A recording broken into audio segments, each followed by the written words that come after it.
Good morning and welcome to the Core Connection. I'm Mira Rubin here with you on Enlightened World Network. And today's topic is non-attachment and how we can navigate, looking at how we can navigate the seeming contradiction between desire and non-attachment. Should be an interesting conversation, but before we get started, let's take a minute or two to get present. So let's take a deep breath in through your nose and hold it.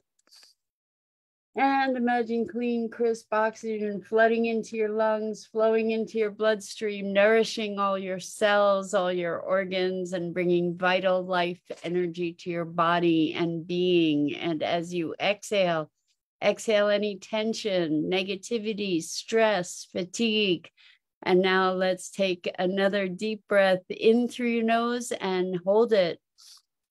This time, imagine brilliant, bright light lighting you up from the inside out, illuminating, electrifying, and energizing all your molecules, all your cells, all your electrons, and creating a brilliant beam of light and energy from your heart out into the world. And as you exhale, exhale any remaining tension, stress, negativity, fatigue.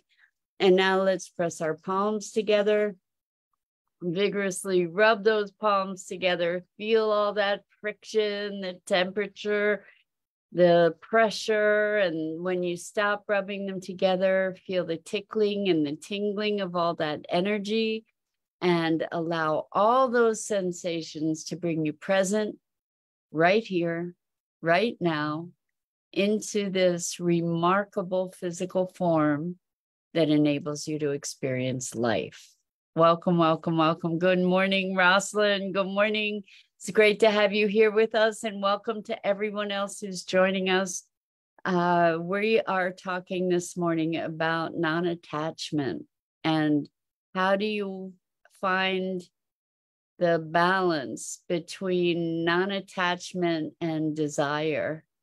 So should be a fun conversation. Here's my thought. I think that the thing that epitomizes this conversation is visual, and that is with desires, to be able to receive with open hand. There's not a clutching or a grasping.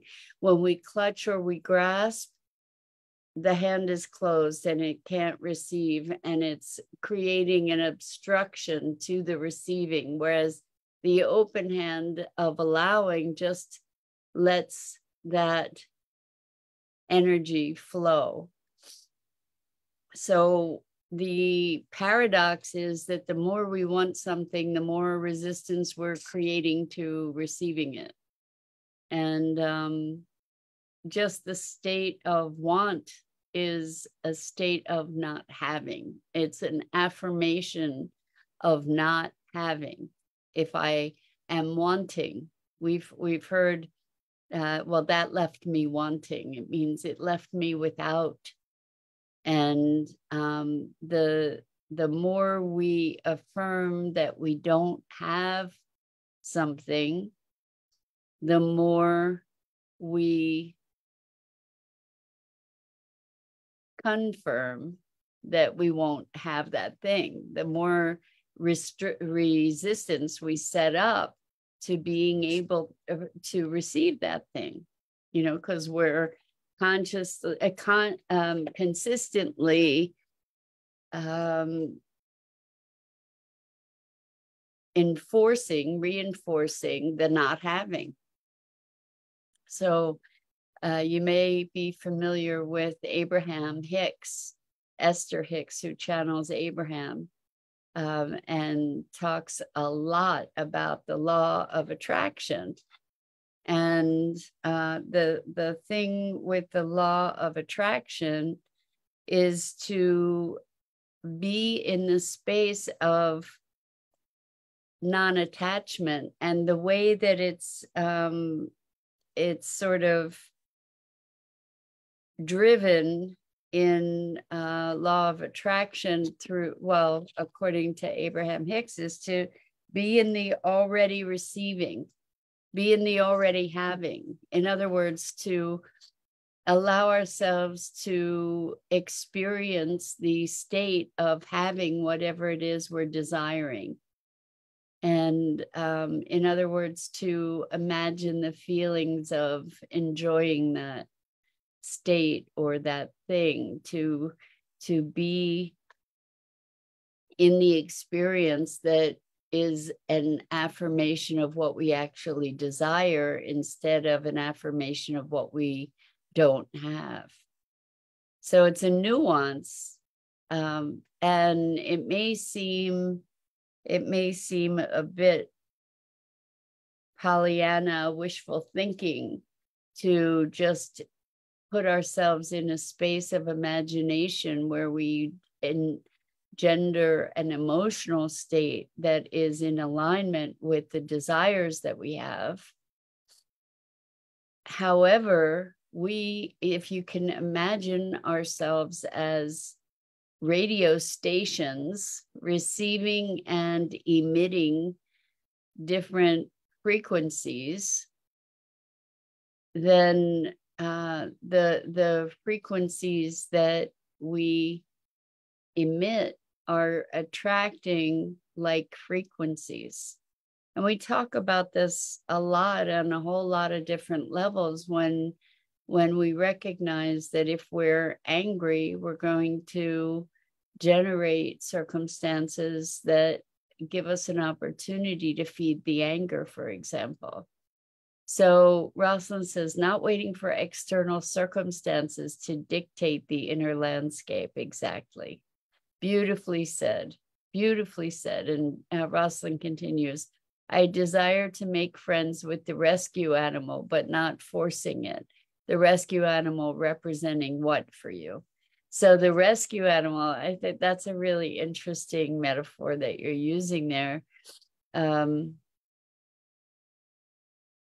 When you're meeting a timid animal, you want to just be there, allow the animal to come to you, and that's, you know, to be in a place of receptivity, a place of receiving, a place of allowing, without trying to force yourself on the rescue animal, so to speak. So, you know, it's interesting to be looking at this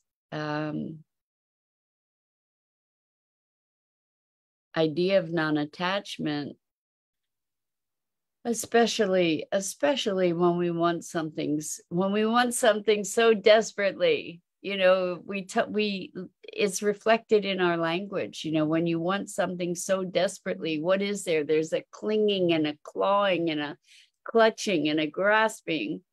And, you know, it's not a place of just being able to receive.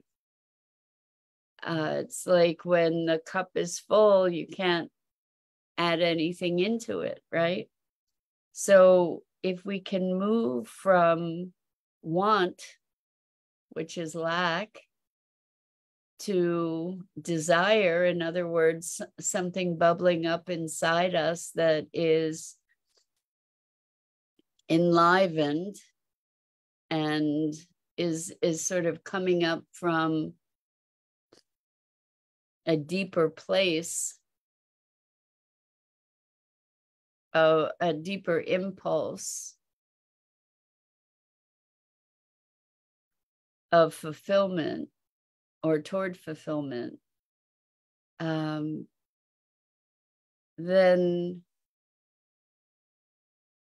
there's a place where we can allow ourselves to revel in the experience of it before it ever happens. And I love what you said, Rosalind, not waiting for external circumstances to dictate the inner landscape, because usually the things we desire because we believe they're going to make us feel a certain way. And we can generate those feelings independent of circumstances. And we kind of have it backwards in the way that we live. We live at the effect of external circumstances rather than creating the internal circumstances that then populate out into the world. And I'm reminded of Dr. Joe Dispenza, and I love his statement, where you put your attention is where you put your energy. And so if we're in the energy and attention of, I want that, I want that, I want that, what we're often doing in that is to just keep saying, I don't have it, I don't have it, I don't have it. And your being says, oh, okay, we don't have it. And how about if we just have an intention toward that thing and let it go? Let it go. Don't hold the attachment to it. Just if you are reminded of it, then revel in it. Allow yourself to be in the delight of it rather than the not having of it and trying to figure out how to make it happen. I think that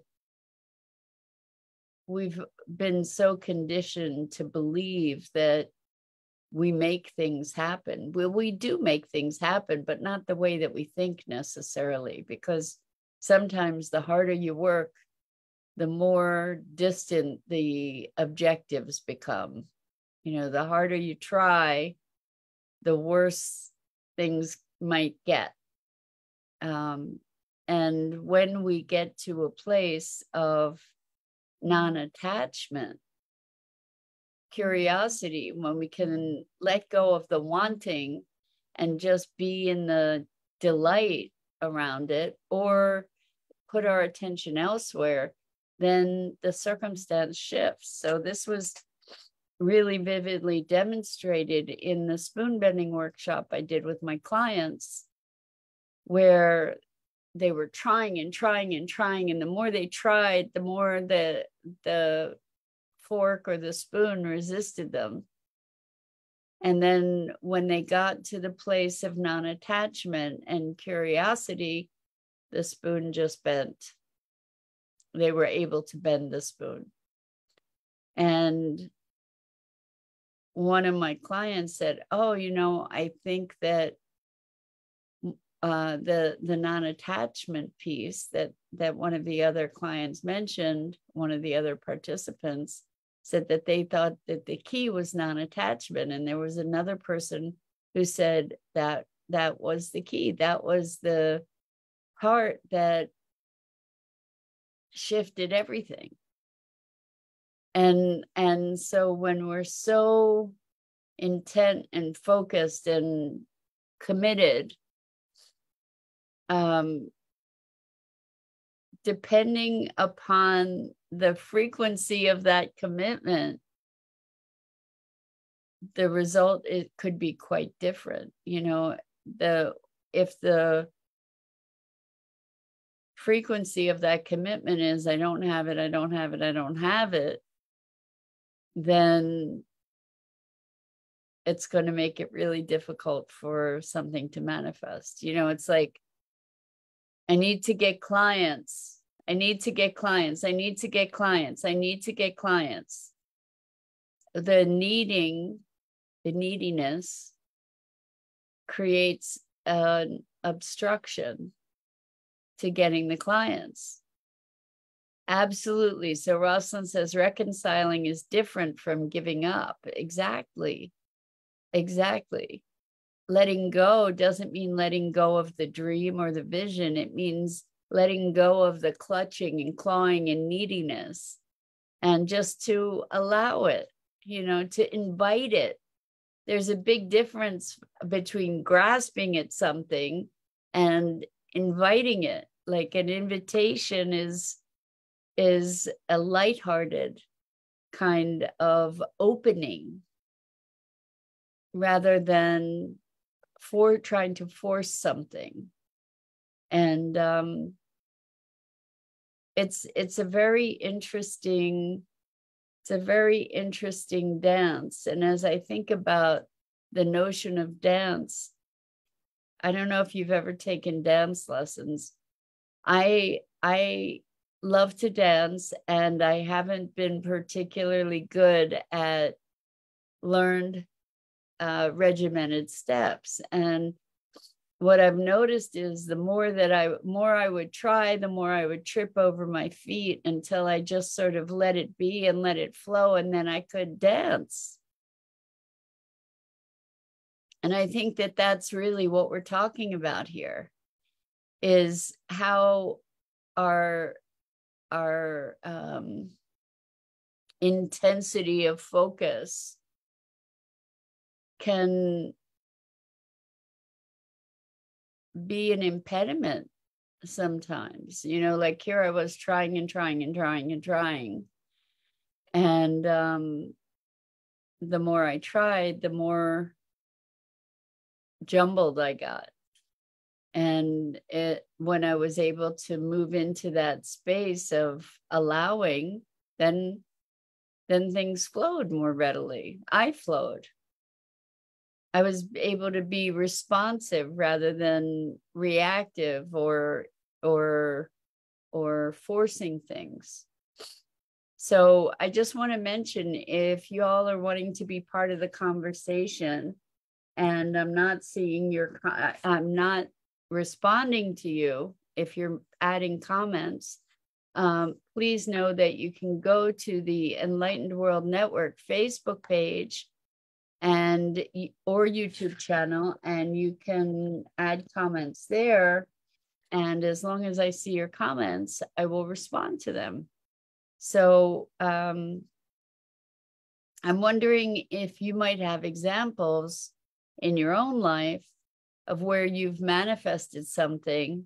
Just one of the keys is to build this powerful emotion, the intensity of emotion in the manifestation of something, and then let it go. And I have an example which isn't like the positive manifesting example, but it's super powerful. So I was in a job, I was a sales rep, and I was in the optical industry. And I was not liking that job very much. And at one point, I just said, that's it. I'm going to be done with this by January. And I just had so much emotion, and I made that declaration, and then I forgot about it. And come that January, circumstances occurred that I was then out of a job. And it wasn't an opportune time for me to be out of a job, I can tell you. I wasn't prepared for it. I had totally forgotten about that declaration. I didn't make plans, I didn't make provisions, and I was out of the job. But what had happened was that I had spoken that declaration in a moment of passion and power, and bam, it set it up in the universe somehow that it happened. Beyond, just like out of nowhere. It was bizarro the way it happened. Rosalind says, dance like no one is watching, but in a structured class, it might not be the right time. So, I think I love the dance like no one is watching, for sure. And I have done that at times in my life, and it's been awesome fun. Partner dance with designated steps, that's never been my strong suit. But when I've been able to dance with a partner who really knows what they're doing, I'm able to follow and move with it and sort of surrender to that. And it looks like I'm a good dancer then, because I'm able to flow with their skill, which is awesome. But I think the focus on trying to do it right, whatever it is, I know people in sales who are just like, well, I just have to make 10 calls a day and eventually I'll hit, like roulette. And, I just have to work harder and it'll be better. Well, that's not necessarily the case. Because if we're working harder with desperation, that's what we're broadcasting. That's what we're going to attract. And so what I've said to salespeople is don't just it's not just a numbers game. It's an intuition game. Allow yourself to tune in and find that client that is waiting for you to call. Allow yourself to connect in an unattached way. So when I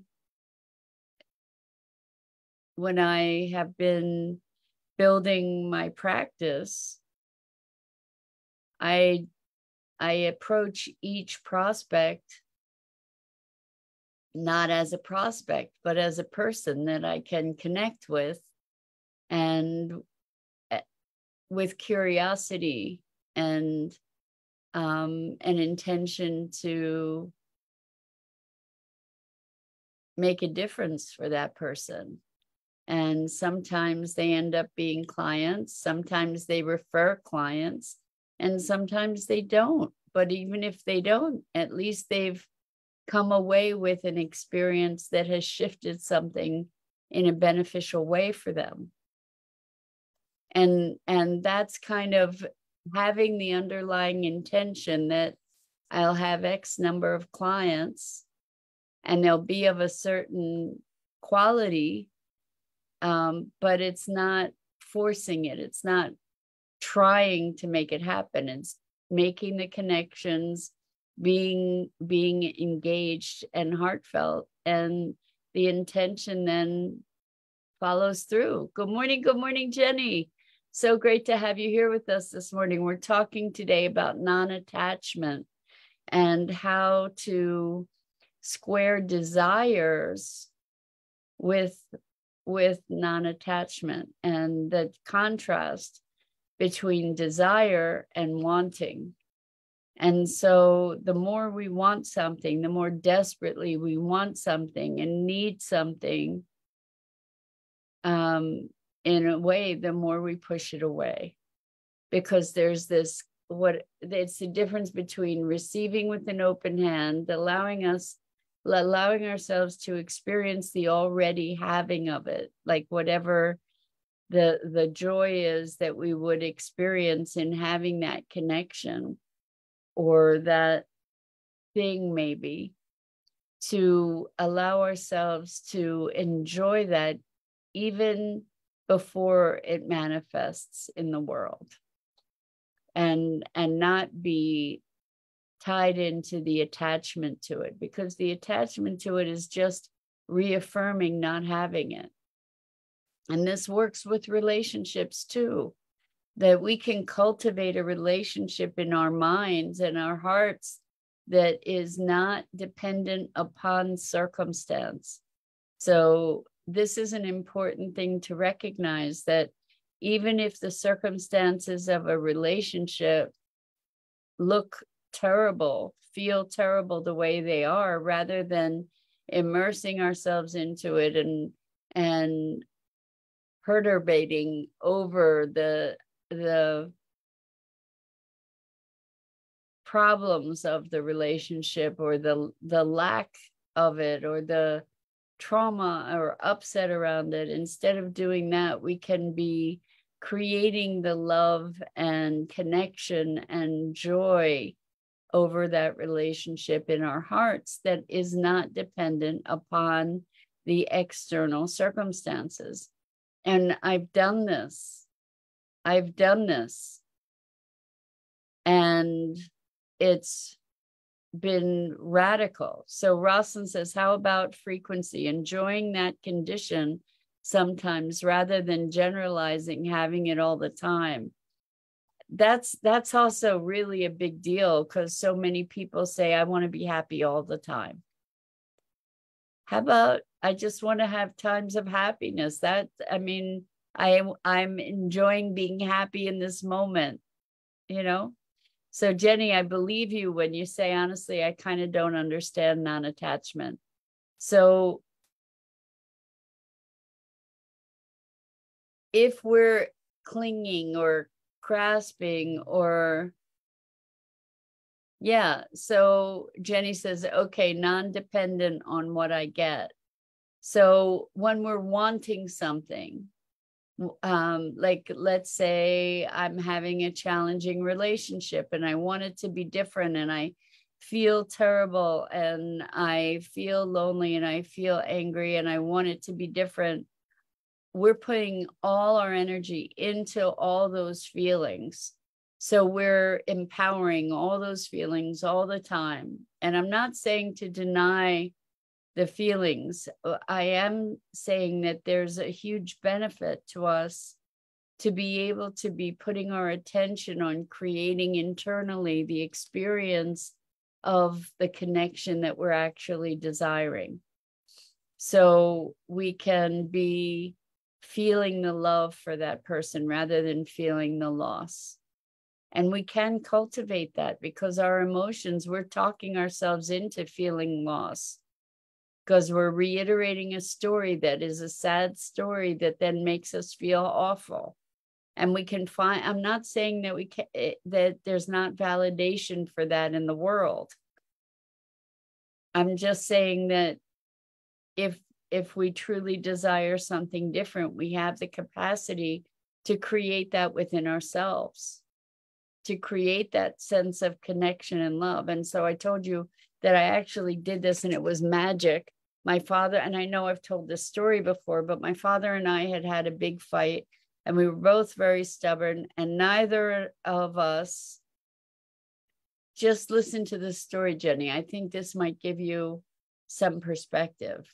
It's not being attached to someone you love. It's being attached to them being a certain way, or the relationship looking a certain way, or certain outcomes. It's being attached to things looking a certain way. So anyway, we had this fight. We're both very stubborn, and neither of us was going to call the other. And I just thought, I don't want this to go on this way. And I just connected to the depth of my love for my dad. And I literally created an image of a love bomb filled with this love. And I sent it to him, and I let it burst all over him to let him know how much I deeply loved him. And miraculously, truly miraculously, he called me, and all he said was, I love, love, love you. And it was a miracle. It was a miracle. And so my being present to my love for him and sharing that love from my heart, and it was rewarding for me, regardless of what he had done. That it was rewarding for me to be present to the state of my love for him. So that's what I'm talking about. Rosalind says yin and yang, flowing into and out of, not holding on to the constant, rather change is constant. Exactly. We try and hold things and make things be the way we want them to be, or keep saying it's not the way I want it, it's not the way I want it, which reinforces that it's not the way we want it. And so this dance between desire and non-attachment, it's a delicate dance. And unfortunately, I've got to go. So I'm Mira Rubin. This is the Core Connection, and I go live here each weekday morning on the Enlightened World Network Facebook page and YouTube channel. And it is my pleasure and privilege to spend this time with you. So until next time, so much love to you.